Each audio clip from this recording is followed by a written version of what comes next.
Saludos amigos, les habla el pastor Salomón de la Cruz. En esta ocasión voy a presentar el tema que se llama Entre los mitos y la verdadera historia de Navidad. La voy a basar en 2 de Pedro capítulo 1, versículo 16 al 18, donde dice: porque no os hemos dado a conocer el poder y la venida de nuestro Señor Jesucristo, siguiendo fábulas artificiosas, sino como habiendo visto con nuestros propios ojos su majestad. Pues cuando Él recibió de Dios Padre honra y gloria, le fue enviada desde la magnífica gloria una voz que decía: este es mi Hijo amado, en el cual tengo complacencia.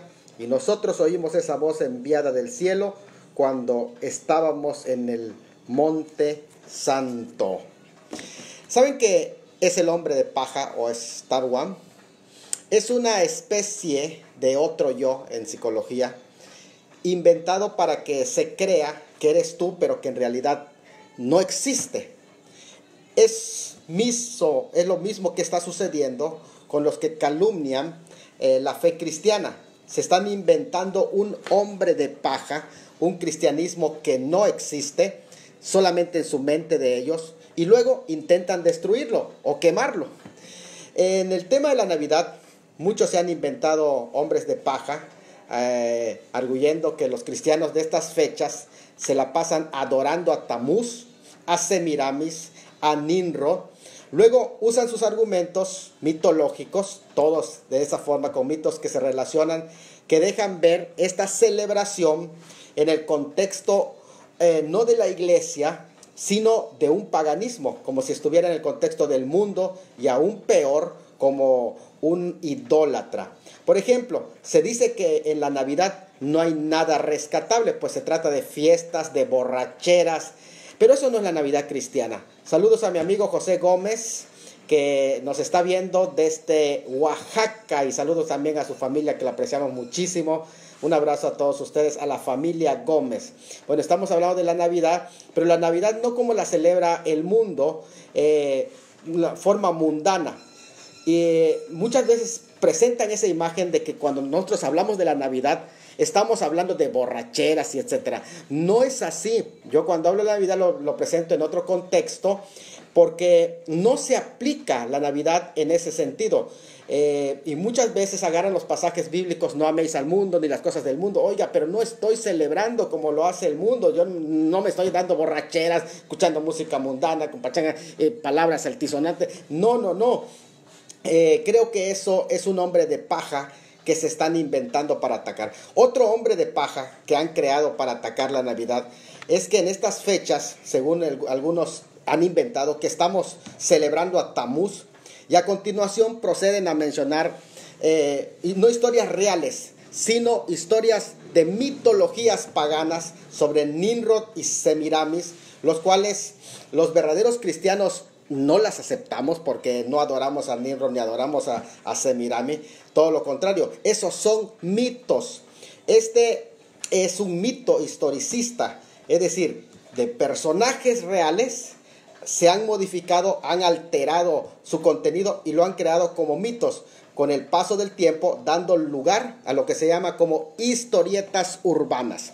Sí, los mitistas, que son los que dicen que la Biblia tiene mitos y que el nacimiento es un mito, surgieron hace 2 siglos, por los que no lo sabían, atacando la cristología, la encarnación en realidad, y la bibliología, que son prácticamente estos mitistas son escuelas liberales modernistas, así se le etiquetó en la teología. Es una lástima, sin embargo, que hay cristianos que no saben en qué creen y toman prestado de esas teologías liberales y modernistas que no tienen argumento, y lo toman prestado para atacar la Navidad. La no existencia de Jesús, que es uno de los puntos fuertes de estas teologías liberales, empiezan con lo que se llama el deísmo en el siglo XVIII.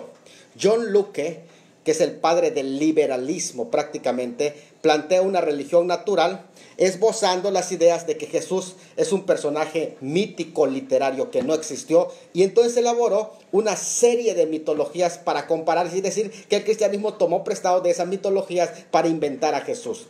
Todos los argumentos prácticamente que allá giran son alrededor de mitos literarios.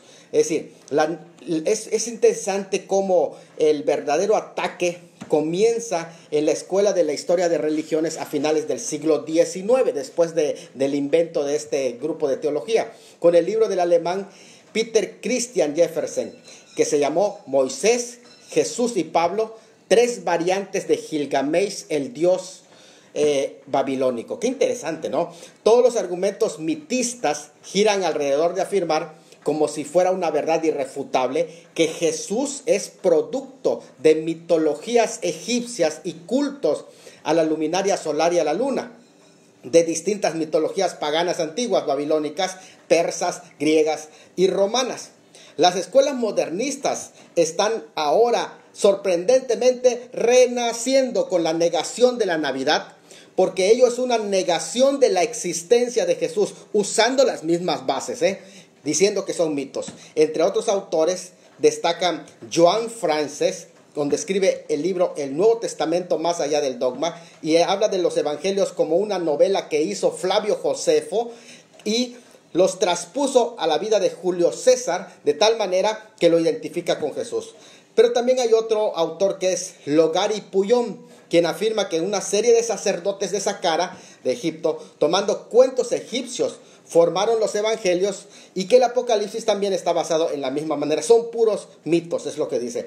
Y el filósofo francés Michael Onfray, en su tratado de ateología, que quiere decir no quiero nada con teología, que es un ataque totalmente a la fe cristiana, también hace lo mismo.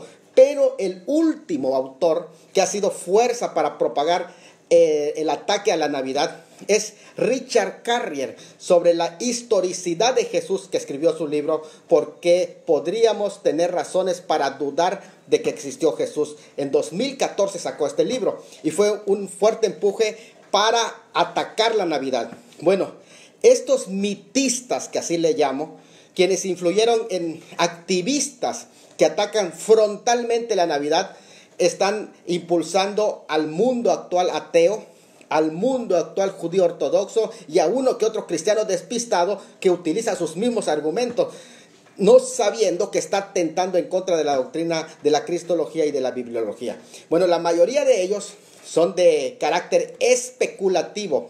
Eso es lo que es los mitos, ya sea del universo, del origen del mundo, los fenómenos naturales, de cualquier asunto. Para lo que no hay explicación, se inventa un mito. Sin embargo, no todos los mitos son necesariamente con propósito explicativo. La mayoría está relacionado con una fuerza natural o deidad, pero otros son simplemente historietas y leyendas que se han ido transmitiendo de manera oral de generación en generación sin fines cúlticos, y en ese sentido muchas ocasiones son hasta elementos para narrar, para contar historias. Bueno, las mitologías, a diferencia del mitismo, cuando hablo del mitismo estamos hablando de aquellos que toman los mitos para negar la historia, pero cuando hablo de los mitólogos estoy hablando de los que estudian las mitologías. Bueno, las mitologías son el estudio del conjunto de estos mitos y la relación de cuentos que existen. No hay que confundirlo con el mitismo que ya he mencionado arriba.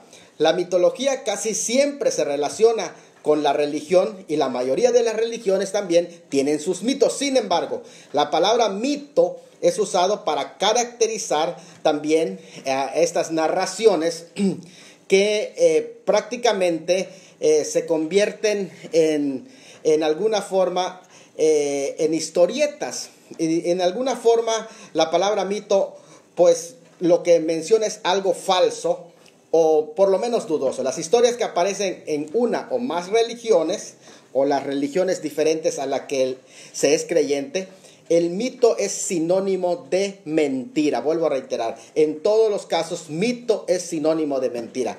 De ahí que los relatos de la Biblia no se le consideran como mitológicas, sino como históricas. Y no se usa el término mito para el relato bíblico, ya que en sí la palabra mito se refiere a hechos imposibles de suceder, imposibles de verificarse de manera objetiva. Es por eso que algunos cuando dicen así, ese pasaje del Evangelio corresponde a la fe, pero no a la historia. Cuidado, porque está atacando al testimonio histórico de los apóstoles. Entonces, el término griego mutzos, mito, ficción, cuento, fábula, aparece 5 veces en el Nuevo Testamento y es usado 4 veces por el apóstol Pablo, y en esta ocasión el apóstol Pedro, 2 de Pedro 1:16, que es el que leímos, en un sentido despreciativo, para decir que nosotros los cristianos no aceptamos los mitos.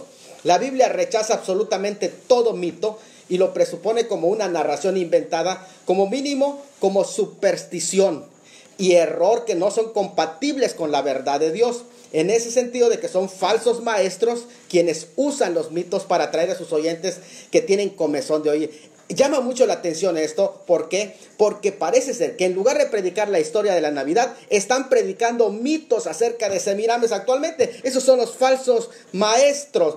Y lamentablemente hay gente que tiene comezón de oír ese tipo de mitos. De hecho, se les desalienta al interés por ellos en el Nuevo Testamento que no escuchemos mitos, porque se contrapone a la verdad del Evangelio. Mito es contrario al Evangelio, la cual testifica el Evangelio de primera mano por medio de los apóstoles. Cuenta la primera venida de Cristo, su encarnación, y también anuncia su segunda venida. Por lo tanto, su segunda venida no es un mito y su primera venida tampoco es un mito, sino que es verdadera historia. No creamos a las fábulas. Por tanto, el mito no se trata de algo solamente falso, sino es engañoso como el espejismo. Hay 2 tipos de ellos condenados en las Escrituras, que son las fábulas judaicas babilónicas, incluidas las genealogías, y 2, la serie de eones gnósticos de la mitología griega. Entonces hay 2 líneas de mitos: las que proceden de los judíos, que se fueron influenciados de Babilonia, y las que procedían de los griegos también, de la mitología griega. Entonces su raíz etimológica procede de meo, que es enseñar. Por tanto, se contrasta con la enseñanza revelada, verificada por los testigos oculares, es decir, los santos apóstoles. Por lo tanto, tenemos 2 cosas: o le voy a creer a las fuentes inventadas por hombres, mitologías, o le voy a creer al testimonio apostólico. Cuando tú hablas de Semiramis, cuando tú hablas de Tamuz, es una mitología inventada por hombres, pero cuando yo hablo del nacimiento de Cristo, estoy hablando de el testimonio de testigos oculares, de historia verdadera y real, no de un mito. El nacimiento de Cristo, la Navidad de Cristo, no es un mito.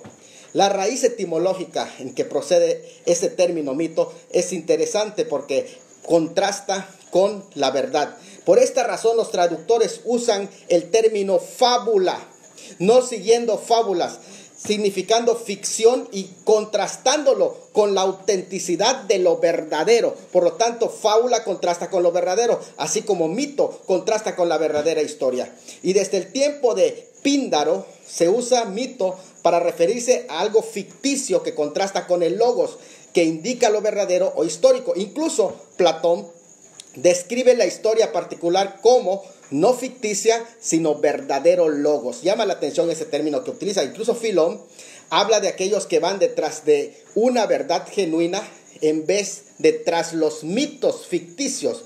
Ahora, Pseudo Aristeas afirma que nada se ha colocado en la escritura sin propósito o con sentido mítico. Esto es muy interesante. Por lo tanto, en la escritura no existen mitos. Todos estos escritos se deben en parte al hecho de que los mitos surgieron como historias ficticias de los dioses. Y aunque la mitología griega expandió y la hizo famosa, pero el origen de las mitologías, escúchenlo bien, son de origen sumerias, caldeas, de la antigua Babilonia. De ahí que los mitos antiguos son la epopeya de Artaxerxes, la Emuna Elish, la epopeya de Gilgamesh y las hazañas de Nimrod. Aquí me llama mucho la atención porque no estoy hablando del Nimrod histórico mencionado en Génesis, sino estoy hablando del Nimrod mitológico mencionado en las teorías, en la mitología caldea. Es decir, después de muerto el Nimrod histórico, surgieron mitologías. Y eso llama muchísimo la atención. Por lo tanto, no estamos hablando de historia. Ahora, Génesis sí presenta al histórico Nimrod. pero en las mitologías caldeas lo que se presenta no es la historia, sino que después de muertos se inventaron esos mitos. Entonces es interesante esto. Ahora, en 1941 surge un personaje del que vamos a hablar un poquito más adelante, que es Bullman, que en su Nuevo Testamento y mitología puso la desmitologización, que consistía en la depuración de las ideas introducidas en tiempo posterior en el relato bíblico. Entonces dijo, en la Biblia hay historia y hay mitología. Eso es lo que él dijo. ¿Pero por qué lo dijo? Porque ya estaba influido por lo que es la teología modernista y liberal, que inventaron en su época antes lo que se llama la mitología. Fíjense que es interesante, porque ya esto nos va a mostrar prácticamente cómo se fue llevando estos elementos. Aún en el racionalismo moderno, que intenta eliminar los mitos del colectivo humano, cae muchas veces en sus propios mitos o mentiras de tipo racionalistas. Pero me gustaría que veamos cómo se maneja el concepto de mito. Primeramente, el mito en la neortodoxia. ¿Qué fue la neortodoxia? Fue una reacción en contra de la teología liberal que inventó estos mitos, y que ellos creyeron, la de la neortodoxia, es la nueva forma de ver ortodoxia, que quiso defender a la Biblia. Oye, pero no me defiendas tanto. ¿Por qué? Porque está diciendo que la Biblia tiene cosas de verdad y cosas de mentira. Hombre, ¿qué es esa forma de defender? Entonces, es interesante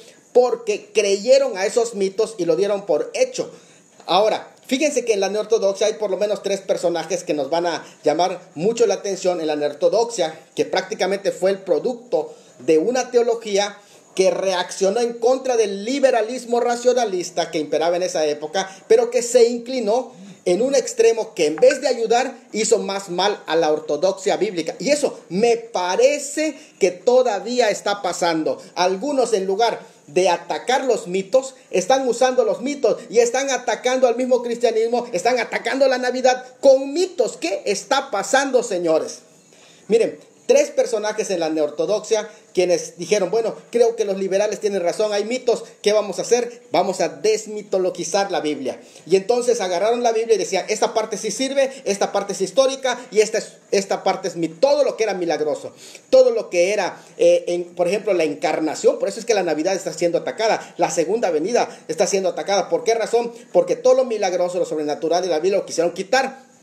Y entonces Rodolfo Bullman, que fue uno de los primeros, un teólogo alemán, dijo así: debemos desmitificar, extirpar o expurgar de la presentación bíblica el mensaje cristiano ahí todo elemento mitológico. Por lo tanto, lo que no está de acuerdo a la ciencia, que es inaceptable para el hombre moderno, vamos a quitarlo. Y entonces ellos se dedicaron a atacar o a quitar, a poner como elemento mítico la encarnación, el nacimiento virginal, la deidad de Cristo, su regreso visible. Por eso atacar la primera venida de Cristo como algo histórico es atacar también la segunda venida de Cristo. Mucho cuidado con este tipo de ataque. Así que prácticamente lo que se hizo es mutilar al cristianismo, haciéndolo irreconocible, y Jesús se volvió reducido a un mero hombre sin ningún tipo de sobrenaturalidad, y su primera venida prácticamente se transformó en un proceso histórico sociológico. Es interesante cómo esto se fue llevando más. El mensaje cristiano entonces se comprimió dentro de un existencialismo, y la historia y la escatología solo es algo subjetivo que hay que quitar. Así que la encarnación y la resurrección no deben, según ellos, entenderse como hechos que se pueden poner fechas que fueron históricos, sino que son acontecimientos alegóricos. ¡Qué tremendo! Luego se levantó otro que se llamó Heinrich Emil Brunner. Ahora, este catedrático también aceptó las mitologías dentro de la Biblia. Entonces él trató de limpiar el mensaje del Nuevo Testamento y dijo, necesitamos volver a las ideas centrales y volver al Jesús histórico. Es llamar la atención porque de allá surge un seminario que se llama el Jesús histórico, que divide en 2 partes a Jesús. El Jesús histórico es el que sí existió, le llaman Jesús de Nazaret.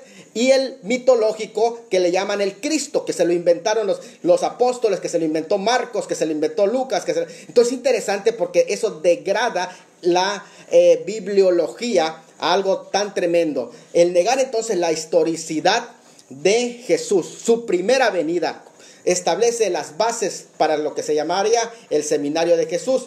y asegura que la posición del conocimiento moderno nos fuerza a abandonar todo lo que es milagroso y sobrenatural de la Biblia, todo lo que son mitos dentro de la Biblia. Miren, la desmitificación de la primera venida de Cristo, de su encarnación, de su natividad, lleva a la desmitificación de su segunda venida.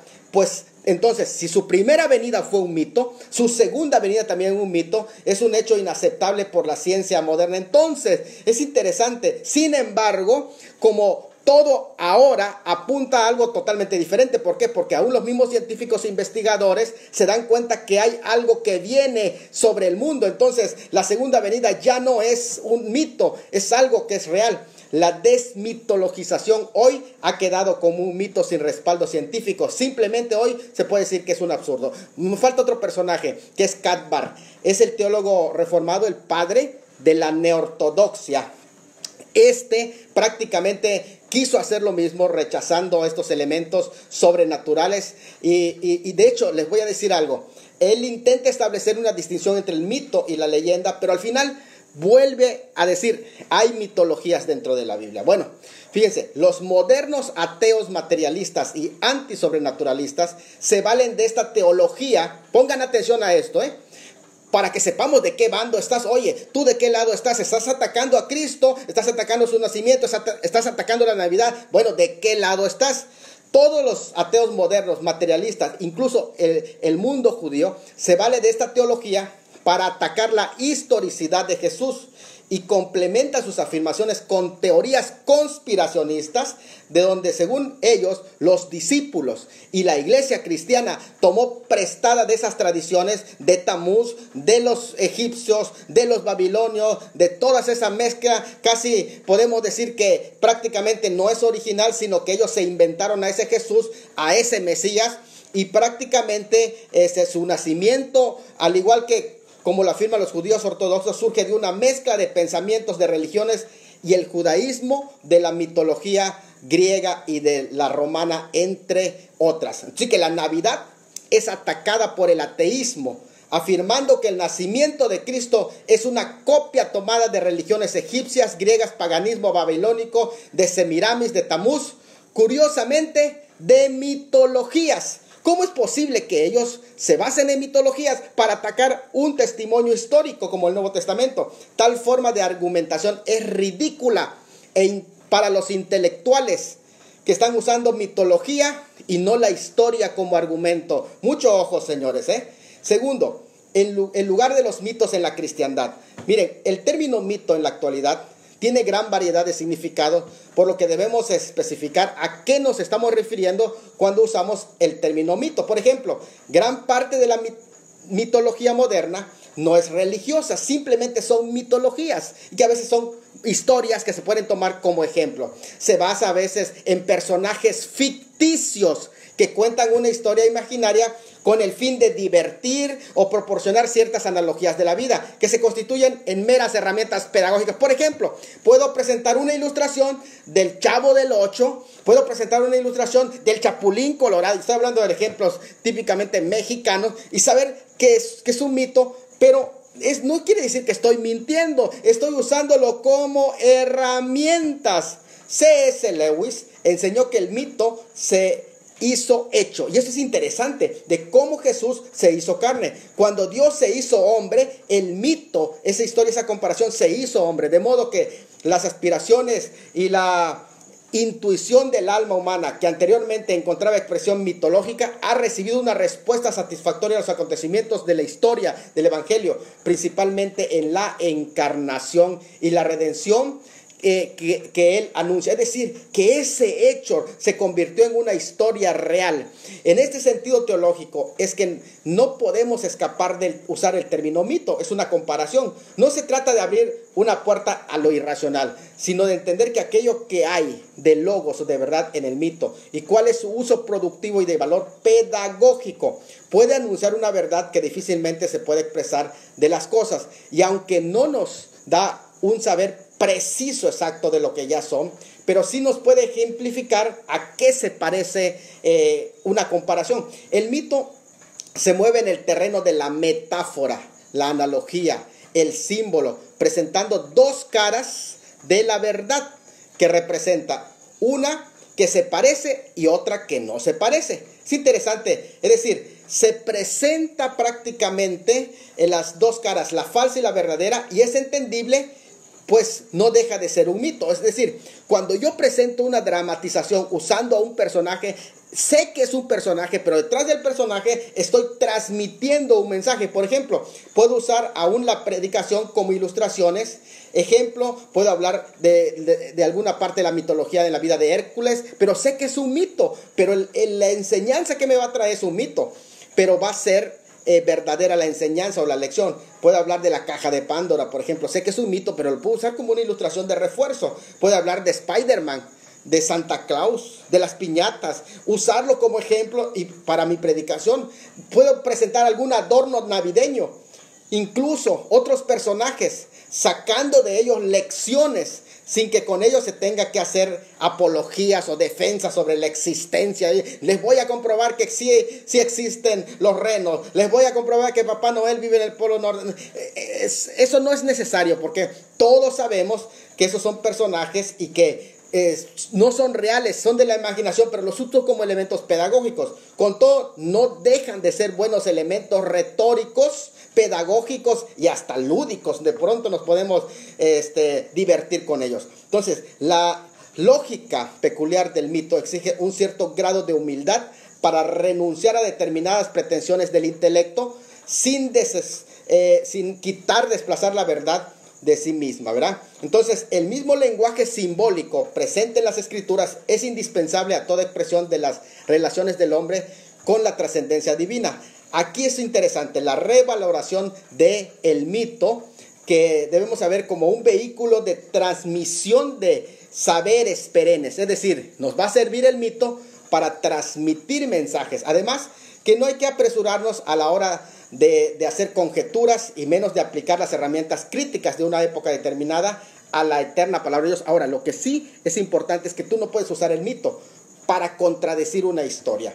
Ahora, aquí es donde yo voy a ir en este tercer punto de esta disertación, que es Cristo como verdadera historia, Ninro, Tamuz, Semiramis como meros mitos. Miren, los versículos 16 al 18 que dimos lectura de segunda de Pedro capítulo 1 se refieren a la transfiguración de Cristo, ese momento que revela su identidad divina y certifica la venida de Cristo y manifestación de su gloria en ese hecho, en ese momento en el monte de la transfiguración, del cual hay tres testigos certeros: el testimonio apostólico y la palabra profética también. Ahora, Pedro afirma que los profetas del Antiguo Testamento escribieron del mensaje de Dios, al igual que los apóstoles del Nuevo Testamento, quienes proclaman la verdad de Dios y no mitologías baratas. Aquí estamos ya acercándonos ya al mensaje que Pedro nos está dando. La autoridad apostólica radica ¿en dónde? Radica en el hecho de que ellos fueron testigos presenciales. Y en este caso, Pedro, Jacob y Juan fueron los tres testigos presenciales que vieron cómo descendió en la transfiguración el Señor, que experimentó una presentación tremenda, una transformación, y estos testigos oculares le da autoridad fundacional que no pueden tener otros apóstoles modernos, porque estos son testigos oculares directos, testigos del Cordero, apóstoles del Cordero, preparados para así atacar a los falsos maestros cuyas bases son las mitologías, no la verdadera historia. Por eso es que ellos dan testimonio de primera mano. En contraste con la fábula o los mutsos, la ficción, los mitos, está el poder, dunamis, el poder milagroso que se descendió en ese momento. Mismo contraste presentado por Pablo en la palabra potencia o poder, porque fue un testimonio que descendió real con poder. Una muestra de esa potencia, que no es un mito, fue dado en la transfiguración, en el cual acompañó una revelación adelantada de la gloria de la parusía. Es decir, Cristo vino en ese momento de la parusía y está representando su primer venida. Es posible que aquí el contexto de parusía que aparece allá se refiera a la encarnación o por lo menos implica. Entonces quiere decir que lo que está atestiguando aquí es que su primera venida fue tan real que Él se manifestó, que vino con el término parusía. Y ese término no es extraño que se use, porque por ejemplo epifanía también es usado en la primera venida en 2 Timoteo 1:10, alude a la encarnación. Parusía entonces aquí se usa para referirse a la llegada de ese rey, a un alto dignatario. En la segunda venida también se usa el término parusía y aparece este término majestad, que es prácticamente de su gloria. La transfiguración, que es entonces, fue un anticipo de la gloria plena del divino que viene. Por eso yo decía siempre, la primera venida está relacionado con la segunda venida. Así que si tú niegas la Navidad, niegas el nacimiento de Cristo, estás negando la segunda venida, porque no puedes rechazar la encarnación y aceptar la segunda venida. Si no aceptas su primera venida, no puedes aceptar la segunda venida. Entonces es interesante de cómo se va dando esto. Y por tanto, no puede fundarse en un mito. Tiene que haber una realidad, y no es un mito, pues el mismo apóstol Pedro es uno de los 3 testigos presenciales de este hecho. Fue una visión anticipada de la segunda venida de Cristo con poder para reinar sobre esta tierra. Y este relato apostólico de la transfiguración de Cristo no es mitológico, es una realidad. El apóstol Pedro estuvo presente en la transfiguración, el cual no es un mito, sino que tuvo lugar en el tiempo y en el espacio como testimonio del Padre sobre su Hijo Jesucristo, y este corresponde al hecho histórico de la vida del Señor Jesucristo sobre la tierra, pero que incluso presenta un adelanto por medio de la transfiguración de su parusía. Si alguien osara tomar en tela de juicio la transformación que estaba presagiando la segunda venida, la parusía gloriosa, él expone 3 evidencias o líneas de testimonio sobre este hecho doble de la transfiguración. Número 1, el testimonio de la vista. De tal manera que el versículo 16 dice que fueron testigos oculares, lo vieron sus ojos, los apóstoles del Cordero, quienes vieron la Shekinah, la gloria resplandeciente, lo vieron con sus ojos. Segundo, el testimonio del oído. El versículo 17 se habla de que ellos oyeron la voz, audiblemente la voz del Padre. Y en tercero, el testimonio de la presencia personal, porque el versículo 18 dice, estábamos con Él en el santo monte. No era ficción, era una realidad. Se trataba entonces de una situación de la vida real, era tan real, no era un mito. Ahora, preventiva y proféticamente se opone a la neortodoxia, que surgió 18 siglos después, más tarde, pero ejemplifica ya en su tiempo cómo usaban ellos las fábulas. En su tiempo había gente que usaba las fábulas, las genealogías gnósticas, cuyos gérmenes ya existían en las juntas del judaísmo con sus filosofías orientales en Asia Menor, inventadas por hombres y no por el testimonio directo de los apóstoles. Por ello, el apóstol resalta la importancia del testimonio apostólico, muy distinto a todas esas historietas de ciencia ficción. Por tanto, la verdadera historia evangélica no es producto de fantasía humana, sino un producto del testimonio histórico. Así como la segunda venida de Cristo parte de la primera venida de Cristo. Y si la primera venida fue un hecho comprobable históricamente, señores, también así lo será la segunda venida. Si la primera se cumplió literalmente, también la segunda se cumplirá literalmente. No está basado en mitos. Voy a concluir ahora. Miren, las teorías mitistas son un atentado en contra de la cristología, en especial en contra de la doctrina de la encarnación, porque dicen ellos que lo inventamos de los mitos. Es un atentado en contra de la bibliología, porque se arguye que elementos míticos existen dentro del Evangelio y que los primeros escritores como Mateo, como Marcos, ellos inventaron estas historietas.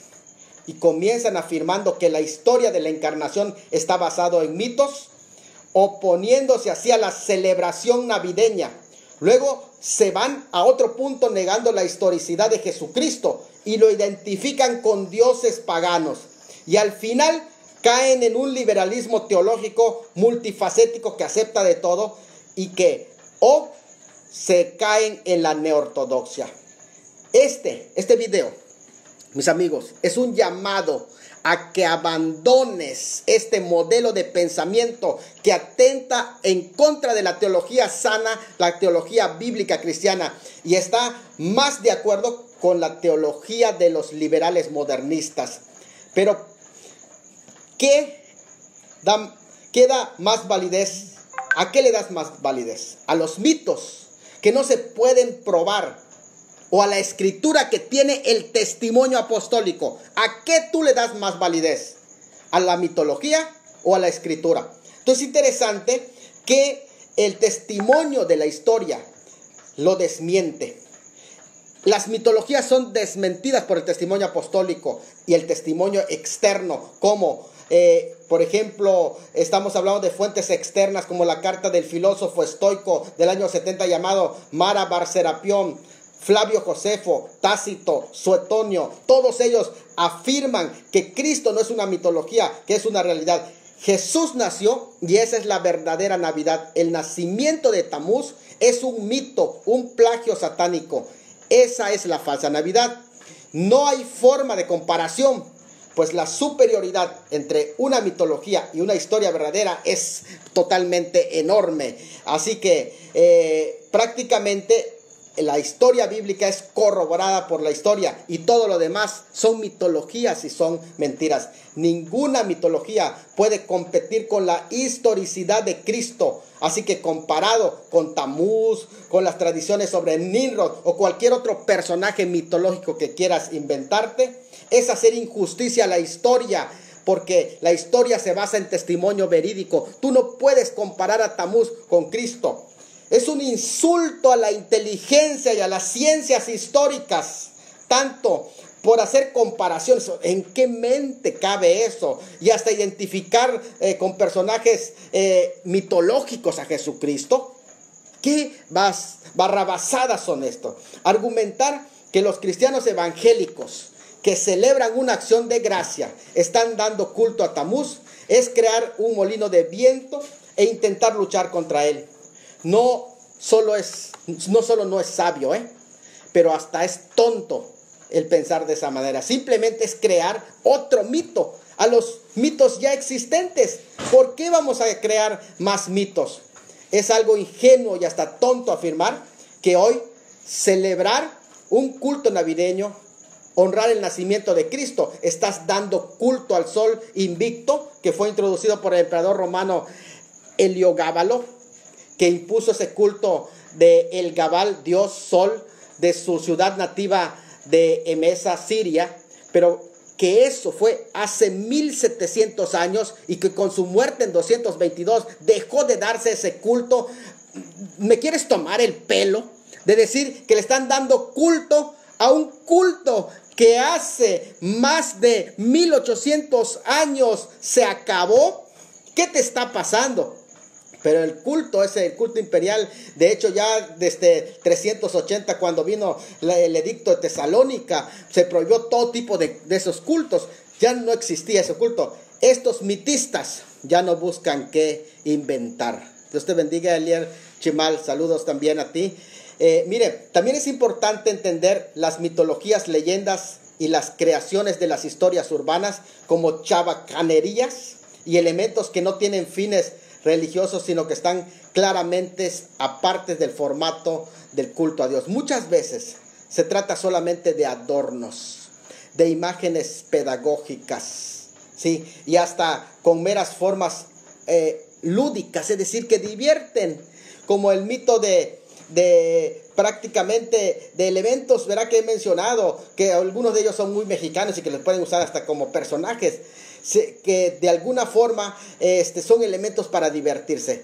Es casi un mito algunos elementos. Yo mejor me uno con el himnólogo William E. Booth Cliburn, que influenciado por sus padres del Ejército de Salvación de Europa, y que se va prácticamente en Inglaterra, donde tiene un encuentro con el Señor Jesucristo. Posteriormente se va prácticamente en los Estados Unidos, y ahí empieza a predicar